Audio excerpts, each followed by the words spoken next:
Today's episode is sponsored by Future State Media, experts in off-Amazon traffic for Amazon sellers. Future State Media will build you a custom-made website to deliver sales for you on Amazon. Built to grab traffic from search engines and social media, your site can be used as a secret weapon for launching products on Amazon or just to stabilize your Amazon sales. It means you can also build an email list on autopilot. Go to futurestatemedia.com for your free guide to Google SEO for Amazon sellers today. Ladies and gentlemen, welcome back to Amazing FBA Podcast. This is your host, Michael Veazey, and welcome back to the show. Sorry, there's been a bit of a gap. I've been off with some kind of lurgy. I have no idea whether it was COVID-19 or the carbon or garden rhinovirus. Either way, it's put me down, but I'm back up. So I'm bringing you today somebody very important, talking about traffic, which as Amazon FBA and Amazon generally gets a trickier place to be on its own. I believe that looking wider than we normally do is an essential thing for all Amazon sellers, and Rory is one of those people who's going to help us do that. Rory has been a best kept secret working behind the scenes to help grow, scale, and build many successful online companies for about 14 years. Today, he manages a small boutique media buying team that specializes in multi-channel traffic, and he's best known for creating ads that convert and being able to get a lot of policy-challenged offers approved and running on Facebook. Not an easy thing to do these days. So that's Rory Stern of RFS Digital Media is with us today. Rory, welcome to the show. Thank you so much for having me here. It's a real pleasure. Yeah, it's a pleasure. It's kind of weird and yet business as usual to be working from home. And I have to say, as a podcast, I'm like, well, yeah, that's every day of my life. So yeah. It's it's a funny thing, isn't it? For those of us who are primarily digital focused, it's kind of less of a transition than others. But nevertheless, we are in strange times. So tell us a little bit more. I gave us as a quick version of who you are and what you do, but just tell us a little bit more what things you cover, because I know Facebook is only the tip of the iceberg for you guys. Sure. So, I mean, really, that's kind of our core focus is growing a business with paid traffic. So we lead with that. That's also a very common thing to see these days, is so many people have a Facebook agency. And I like to tell people we've been doing it longer and far better than most people who attended a webinar last month. I think I even jokingly said that to you the other day. So, I mean, I've been a full-time digital marketer for 14 years. I was really a sophisticated jack of all trades, being plugged in to do various roles and things behind the scenes to help companies. And I just developed a pretty generalized knowledge of marketing, digital marketing. And to me, traffic 10 years ago was sort of this black box. Only a small handful of people really mastered it and knew how to do it. And it was also very enticing to me, knowing that it can be, and often is, one of the most important things you can do for your business is control the flow of customers. And I use control loosely, right? Because there's only so much you can control, but when you are in control as much as you can be of traffic, you're able to predictably scale your business. Whereas if you're relying on organic media, if you're relying on referral partners, there are always challenges, and there are inherent challenges with paid media, right? I mean, things always come up. So that's a little bit more on who we are. One thing I'll just add briefly is, my background is actually in clinical psychology. I have a doctorate that I got in 2006 and went a different direction, you might say. Oh, that certainly is different, although I do think that for our marketing, that psychological insight is really, really important. So that's quite interesting. The only other person I can think of like that is Rick Cesare, who's been a master of video marketing for several decades, and he's got a biology degree. So interesting. Maybe the analytical side helps with digital marketing. I don't think it does any harm. So let's talk today. I know the sort of businesses that you deal with. Let's deal with that finally. Just to briefly mention, you deal with Facebook, I believe also Instagram and Google. As your main sort of platforms, is that right? Yeah. So anytime we mention Facebook, that generally includes Instagram. So it's worth mentioning when the Google platforms we run on, Google Search, Google Display Network, which is their banner ads, YouTube, and possibly important for e-commerce businesses, Google Shopping is another network we're very, very in tune with. weirdly enough, I don't hear much about Google Shopping, even though you would have thought it's got to be profoundly important. So that's very interesting. Yeah. So before we get into the nuts and bolts of these different traffic sources, I know that you work with a variety of types of businesses, which is one thing that brings me really to have you on and to talk today to you. That includes e-commerce, the sort of traditional hard goods, but also info product sellers. Now, traditionally those are separate worlds, but I want to call this, I suppose my professional title for this is the pivot episode, because I want to try and address the needs of people who are out there having run a traditional e-commerce business, very possibly if they're listening to Amazing FBA through the Amazon channel, and quite possibly FBA itself, which has suddenly become incredibly challenging. Yeah. So you have a variety of clients. So can you talk for the moment, just fill us on the sort of status quo? It's the 25th of March, 2020 as we're recording this. Hopefully we'll get this out in the next couple of days as well. So what's the sort of status quo with your clients at the moment? How many of them are experiencing challenges? How many of them are experiencing an uplift? What's going on with them? Sure. So great question. Very important topic. Timely, of course, too, with everything that's going on in the world. And I also want to draw attention to anybody that happens to watch this in the future, or also to reframe it for our listeners right now, is that what you're experiencing, yes, it's driven by a very unique challenge in our world, is this is the same type of challenges any business is going to face when things dramatically change. So let's talk about possibly a recession. Things change. Consumers buy, consumer buying habit changes. And that's really, really important to know. This isn't just unique to COVID-19. So how are our businesses right now, our clients? The reason I mentioned, challenges that arise is that our agency and my philosophy is always about working with and stabilizing businesses, building businesses off of a strong foundation.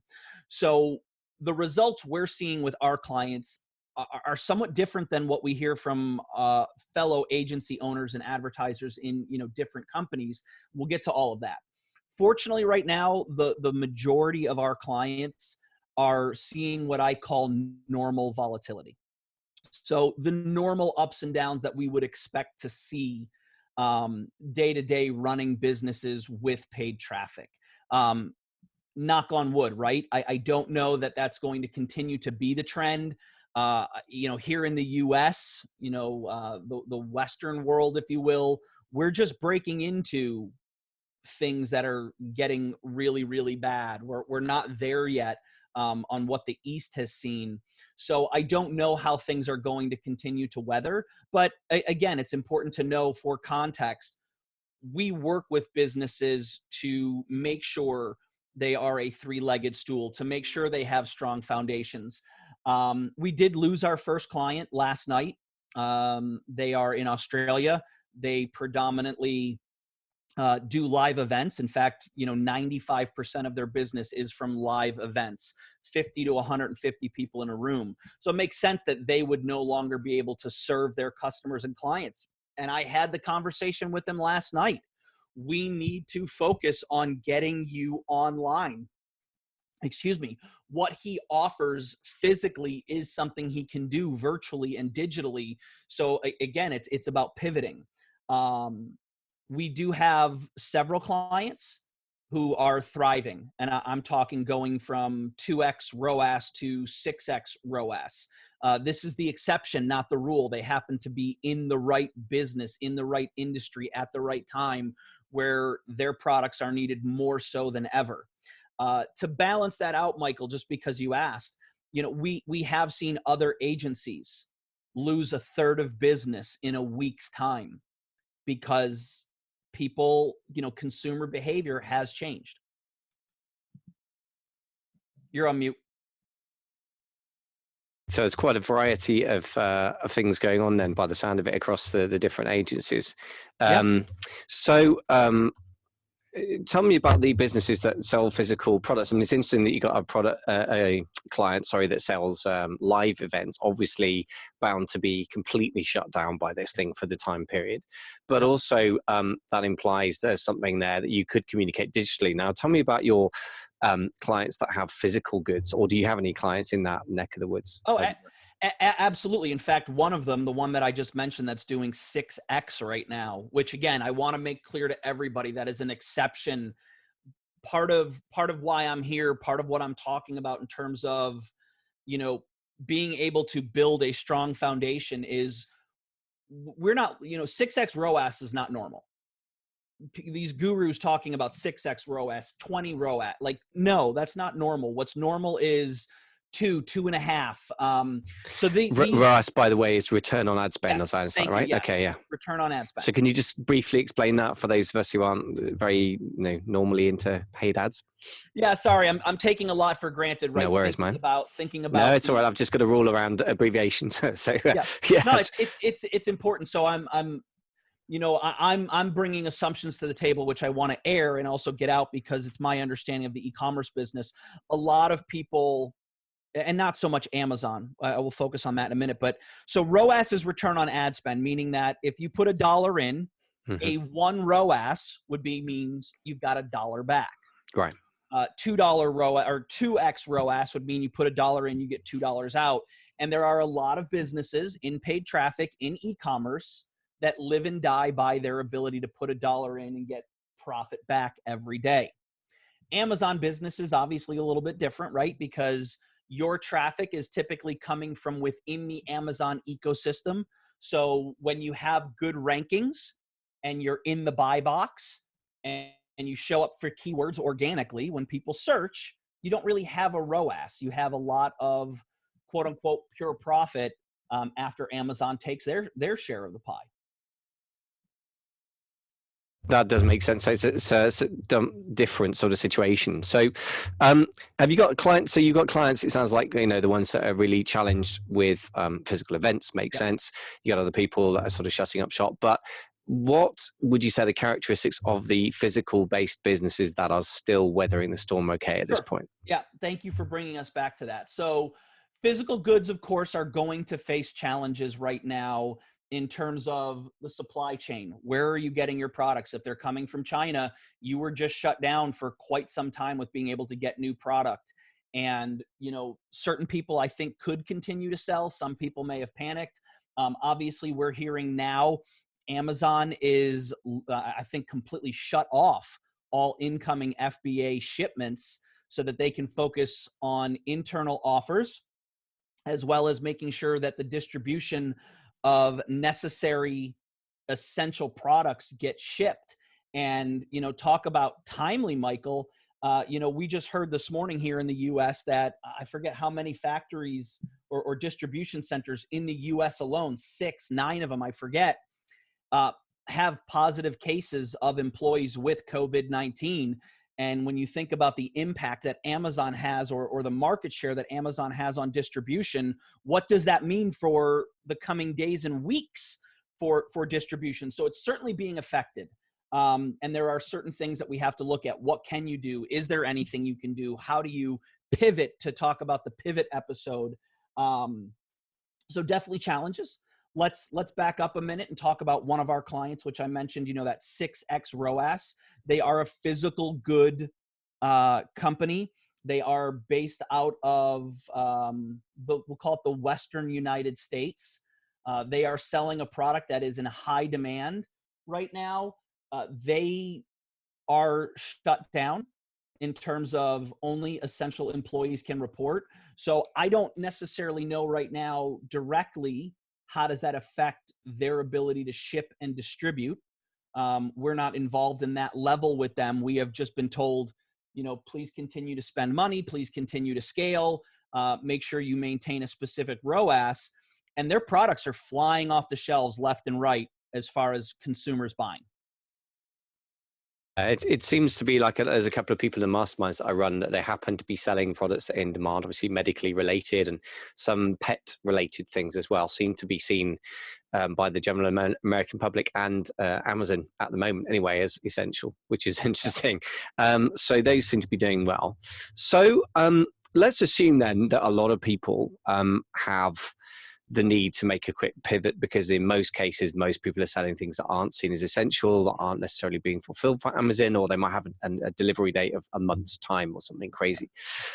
What then, a bit like the conversation you were trying to have with your client, but slightly different. If your client has physical events all over Australia, how do you turn that into a more digital type situation? So my question, I guess, with hard goods might be a little bit tricky about how do we pivot from a situation where we're trying to sell hard goods, which have great supply side challenges, even though there might be some demand left, into something that is not vulnerable to supply chains? Sure. So I think, there's multiple steps to this. And I want to try and explore all of them sequentially, starting with an Amazon business. So let me lay the foundation.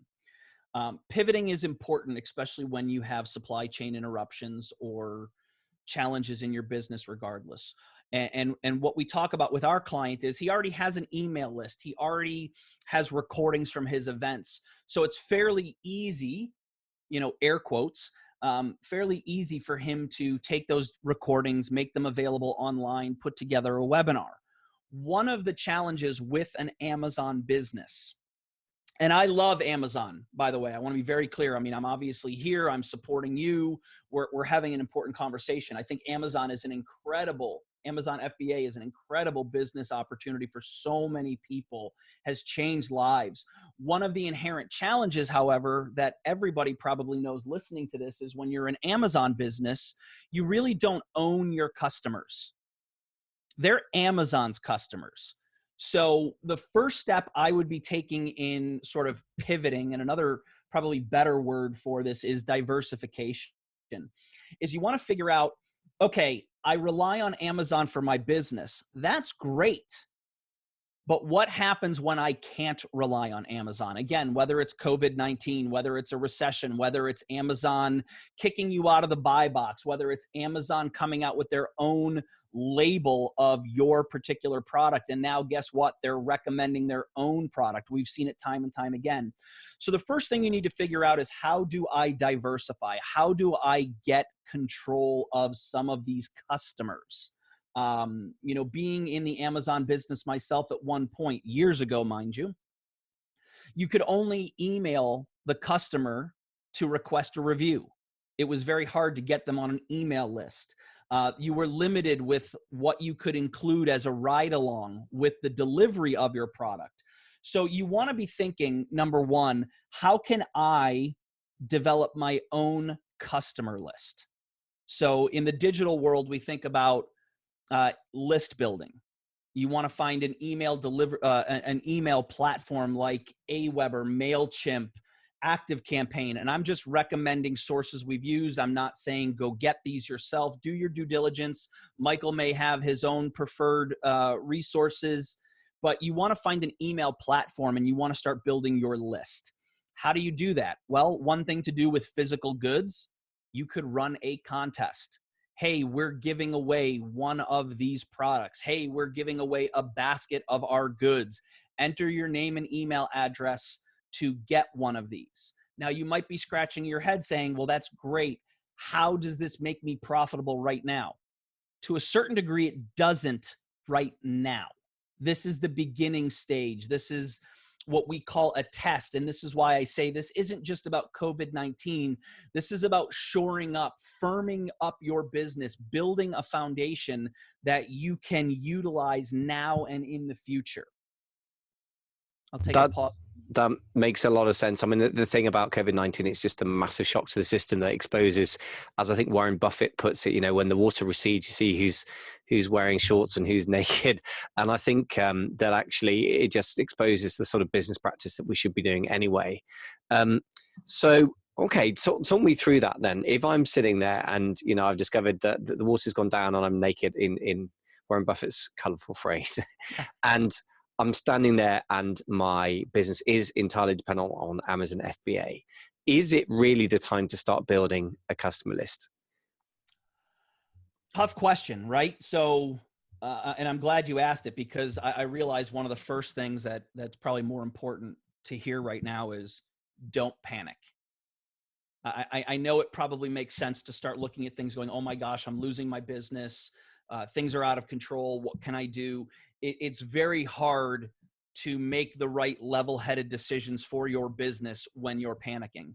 And I'm not saying this because I read it in a book. I'm saying this because I've been through it myself. I've been through it with clients. So you have to find a way as the leader of your business, whether it's yourself, whether it's through podcasts, listening to people like Michael, whether it's working with a coach, you've got to make sure that your mind is in the right place to make the right decisions for now that will affect the future. So I can't answer, is now the time to do that? If you're bleeding cash and you don't have a marketing budget, it may or may not be the right thing to do. It really may not be. But again, we have to look at this and go, what are you going to do? What can you do right now to sort of recession-proof your business, to put yourself in a better position moving forward? Yeah, I think in a lot of ways, my instinct about this, I mean, on the one hand is preserve cash. So maybe paid advertising would feel a bit rich to me, but on the other hand, connect. I think connection is always important, but I think at a time of crisis that your clients are really going to appreciate some kind of connection done in the right way, should we say. I mean, it's very funny, like on my Facebook feed, like everyone else overusing Facebook in this time, there are some adverts that pop up that just really jar, and they're clearly out of the spirit of the time. So it was set up 6-8 weeks ago, 10 weeks, whatever. And there are other things that feel like they're speaking to where I'm at now. And I suppose the first thing I would say is whatever messaging you put out there's got to tie in. For example, just a little thing, I saw my VA had sent a message out going, "Hi, I hope your business is humming along. This week we've dropped an episode on X, Y, and Z." And I just thought, well, I really must change that, because whose business is humming along? I mean, a few might be, but it just feels like the wrong vibe. So I guess what I'm saying is connecting with people still feels like the right move to me, because you can show Absolutely. kind of leadership in your space, right? Absolutely. So if we get sort of off topic of FBA and talk about what you just said, now is the time more than ever that people, consumers, are looking for answers. They're looking for leadership. They're looking for strength and confidence. They're looking for information. I would imagine if we compare this to the UK, here in the US, we've lost all professional sports. I believe that football in Europe has pretty much come to a standstill. So what I see as a consumer of entertainment, these things are gone in my life, but I'm different in that, okay, I can pivot. I can find other things to do with my time. I can reinvest in my business. I can read a book. I can spend time with my family. It's okay. The average consumer of what I'm seeing is they're sad, they're depressed, they're lonely, they're struggling for connection. They're lost without, Manchester United playing football right now. Our professional hockey team not being able to play. There are people in these Facebook groups desperately calling for, oh my God, we need hockey back. And what does that mean? People have more time on their hands. People have more attention. Give them quality content. So right now is not the time to necessarily peel back. It is the time to put out quality content. So if we wrap this back now, Michael, to is now the time to run paid ads? Absolutely. Now is the time to run paid ads. Now is the time to give content. And as you said, enter the conversation in their head. No, it's not, hey, I hope your business is humming along. It's, hey, I hope you're doing well, all things considered. So let's get real and practical for the audience right now. Because when you say, hey, is now the time to run ads? Should we be conserving cash? You can spend $5 a day. $5 a day over a month is $150. I hope the majority of your businesses that are listening to us right now have $150 a day, or not, I'm sorry, not a day, $150 a month to spend. What does that get you? Does it get you riches? No, but it starts establishing you in the marketplace. It gets you to build your email. Let's talk concretely. When we run contests, we're generating qualified leads for our business between 25 to 75 cents a lead. That's a good start. That sounds really very good. Yeah. I mean, that's a pretty cheap lead in my opinion, if it's quality. Yeah. And now there are again, I want to be very clear. I'm not saying that this is going to be easy. I'm not going to say that all of these leads will eventually buy from you, but I want people to know that, you've got to put your toe in the water. You've got to test the market and figure out, can I make this work? Because jumping a few steps ahead, Michael, one of the things that you brought up in terms of pivoting and diversifying and what can you offer people, and we talked about this yesterday, is with your email list, can you sell them other things in your niche related to your product that other people have created? So the potentials of affiliate marketing are things to consider right now. Right now is the time to figure out, what can we do? What options do we have? And it is and can be a tough thing to balance when it feels like the sky is falling. As you say, though, I mean, the sky is falling in terms of a lot of products and a lot of physical products. But even if you're looking at the FTSE or the S&P 500 or other stock markets as a proxy for the market's cold hard take on the economics of certain businesses, Zoom, for example, and Slack, unsurprisingly, have shot up over the last 3-4 weeks because Zoom is making a bonanza from the fact that everyone is having to work virtually. So there are massive growth curves going on all the time. And in fact, I would say that the demand side for e-commerce as a whole, even for physical products, is off the scale, is off the hook. So this is normally what we think of in the modern world, where we've had the luxury of amazing supply chains for so long, since the Second World War, more or less, that in the West, anyway, in Europe and in USA and increasingly in China in the last 20 years.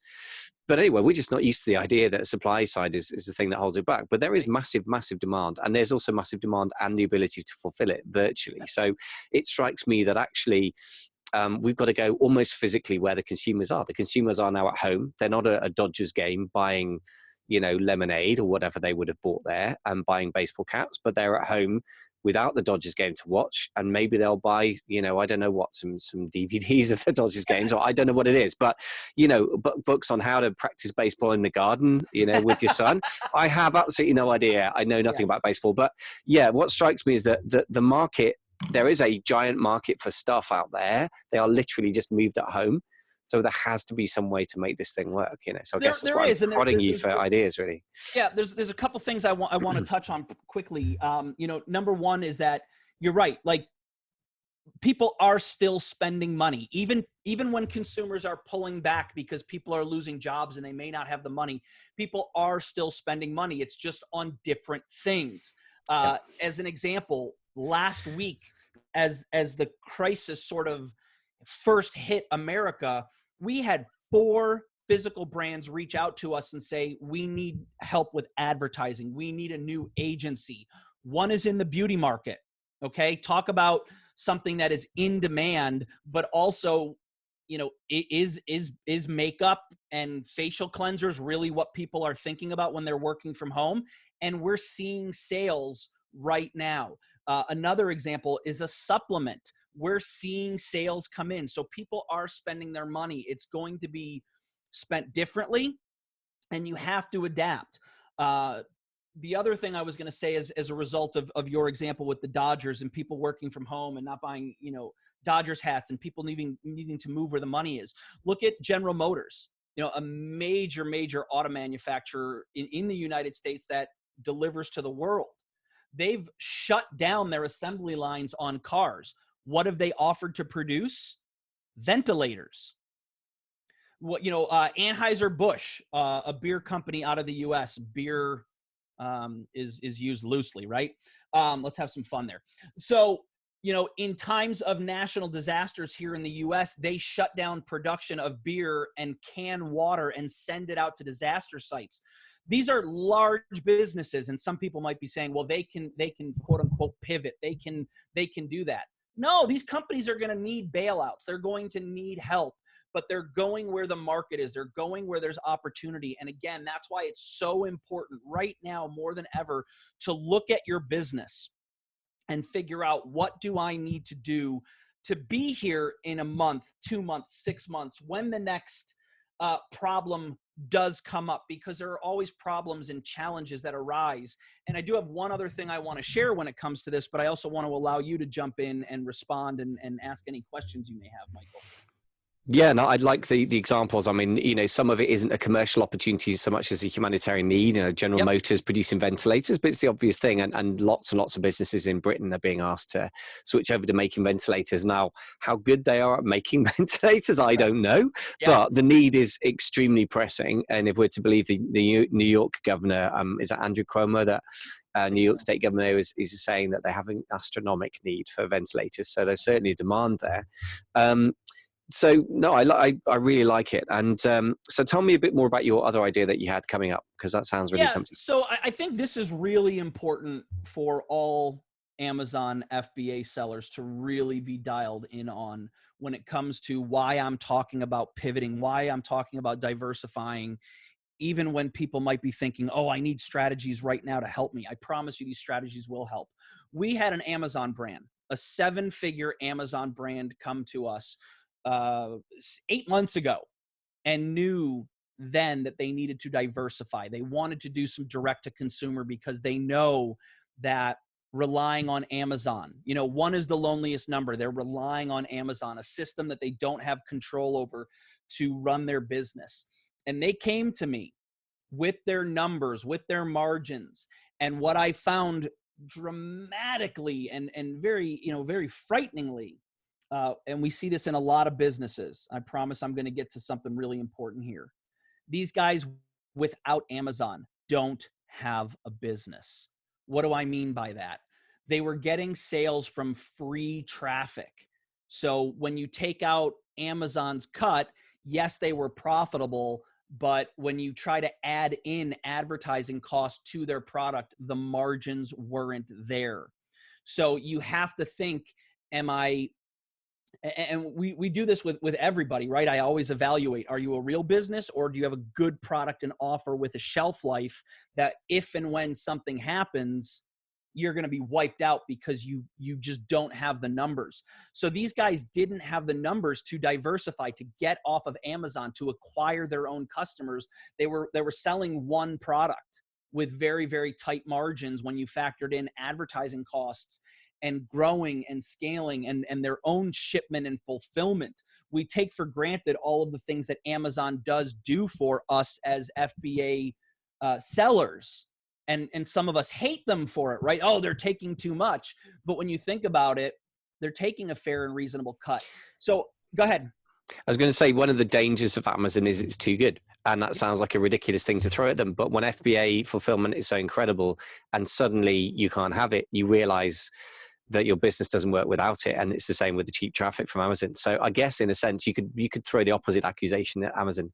The traffic's too cheap and the fulfillment's too quick and too cheap. And the trouble with that is it spoils you for everything else. And suddenly you've got a reality call. And I guess what you're implying, if I read between the lines, is that was always part of the business model anyway. And now people are just waking up to it, right? Yeah. So I mean, we could probably spend a half hour just talking about this one case study, but the important takeaway right now is to look at your business and go, if I were to, and a lot of you might be doing that right now because FBA is impacted dramatically by the current life situation. Look at your numbers and go, what do I actually have here? What do I need to do to diversify, to ensure that I have a business? If you're only selling one product on Amazon and you want to diversify, you're going to possibly be in trouble unless it's a high ticket item, with high profit margins. What other products can you offer your existing customers? These are the things you need to be thinking about right now. And again, I get that it can be so tough when you're trying to maintain what you have right now and react to what's going on. Yeah, but it makes sense. And one of the first things you said is, I think, a really important point that in a way has come and gone as fashion in internet marketing for 2 decades, really, which is affiliate marketing. I mean, yes, you can sell some rubbish to people that you shouldn't be selling if you want, or you can go and find trustworthy people and try their products out. And then if you haven't got the time or the effort to develop products, because that takes time, then you can do that. I mean, you and I are talking, I don't run an Amazon or sorry, a paid traffic agency, nor am I going to be able to recreate one that's as good as yours overnight. So I'm having a conversation with you, and people feel free to use your agency should they wish. But the point of that is that there is a need out there for that thing. It's not something I personally do. So it's actually a pretty simple and elegant business model, I believe, an expansion that can be, in my experience, quite profitable and also leave you feeling good about it as long as you are selective in who you recommend. So that's the obvious thing, right? So what are the sort of action steps would you say to somebody that wants to add an affiliate offer to, say, an Amazon basic type business? Well, I mean, I think the first thing you really need to do is figure out, how am I going to get customers, right? The challenge, the number one challenge is you don't have that communication with your existing customers through FBA. So how are we going to go out and get new customers? That's one thing. Is that through paid traffic? Is that through developing relationships and seeing who is in your network to say, can you introduce me to anybody who does this? Can you introduce me to anyone that does that? This is really one of those trying moments where you have to figure out what are you made of. And I'm saying this because I wish it were easy, Michael. I wish it was a matter of, just flip a switch and you're going to pick up your revenue streams immediately. It just doesn't work that way, unfortunately. So you really have to figure out what's it going to take to get this done. How do I get plugged in to the right networks, the right relationships, the right people? So I would start out with, who do you know? Who do you know? What are they doing? What can you learn? What can you model? Again, for me, if this is sort of a, what should I do right now? What would I do right now? I would look at, how do I set up a contest and start building a list on Facebook? Obviously, if you've never run Facebook ads, there's going to be a learning curve, but there is a lot of information out there on how to run Facebook ads the right way that you can get for free. Great. Well, we'll be talking in our next episode about the specifics of that. So I'm looking forward to digging into that. And I think, contest and start learning Facebook ads. I like the way you put it as well, that, you can start with $1 a day. That suddenly takes away a lot of the idea that you have to be spending hundreds of thousands, because obviously sometimes the people you hear about doing this stuff are literally spending hundreds of thousands, and that makes it feel like it's either or, instead of a little test and then, learn as you go. Final question then about digital products. I mean, say final. I mean, this is a huge area, but I just want to get some broader thoughts, just if nothing else, to stimulate people into, I could do this kind of thinking. Digital goods. I know that you yourself had some digital products on top of a physical products business a while ago. Can you talk us through that as an example of people of what could be done? Yeah. So we had at the time an essential oil accessory product company. So we saw a big boom in essential oils. I happened to be using them as well in my practice. This was, again, my previous former life when I was doing psychology work. There was this huge boom. And obviously one way to support that boom, FBA was starting to really pick up and take notice. E-commerce was picking up.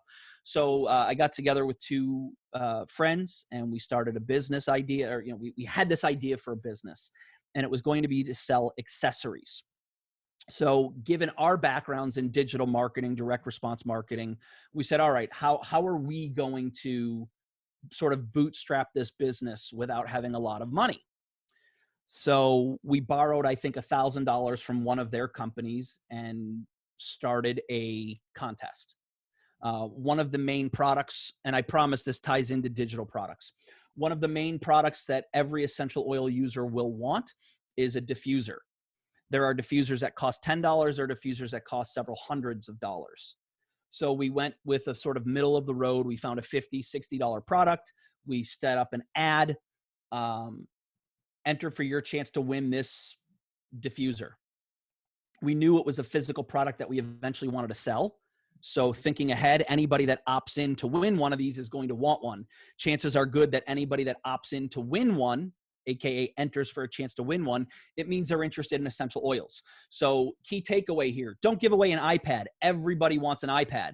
If you're selling pillows, give away a pillow. If you're selling pillows, think about pillows and pillowcases, things like that. So that helped us acquire essential oil users on an email list.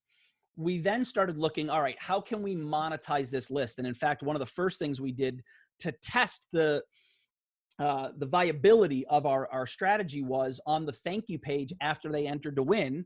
We had a, hey, thanks for entering for your chance to win. We'll be drawing the winner on such and such a date. If you're interested right now, you can use this coupon to go buy this exact thing for 20% off on Amazon. So we made some affiliate sales there. We were an Amazon affiliate. Did we get rich? No. Did we make a lot of money back? No, but we got proof of concept. Mind you, this proof of concept turned into $0 in sales to $100,000 a month business off of Amazon eventually. Well, how did we get there? We looked for an opportunity in the marketplace. Essential oils, they're used for ailments and health and all sorts of things. And I'm not going to get into the FDA regulations of whether you can or you can't. The bottom line is there were people teaching the wrong way, AKA dangerous ways to use essential oils. So what did we do? We put together a 60-minute webinar, an online virtual training of common mistakes people were making with their essential oils. And at the end, we sold a $47 digital product. I think it was a 6-module training course. It came with digital bonuses that included, here are 25 home remedies for you can create with essential oils. So how can you create your own linen spray? How can you create your own disinfectant for the counter? Things like that. How can you create different blends of smells for your diffuser? So there's a lot of things you can take and learn from that in terms of how do you take a free item and turn that into a business. There's a lot of work to it. It wasn't easy. It took time, but I'm not just spewing stuff I think will work. We've done this.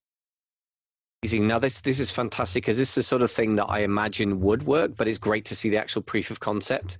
And actually, it does make sense to me. I've always had this instinct that my background now, I guess I've done a lot of the info product type marketing through the podcast, and then I work with a lot of e-commerce sellers. But I've never really kind of prodded people to make the transition until now because it probably would have felt like a distraction.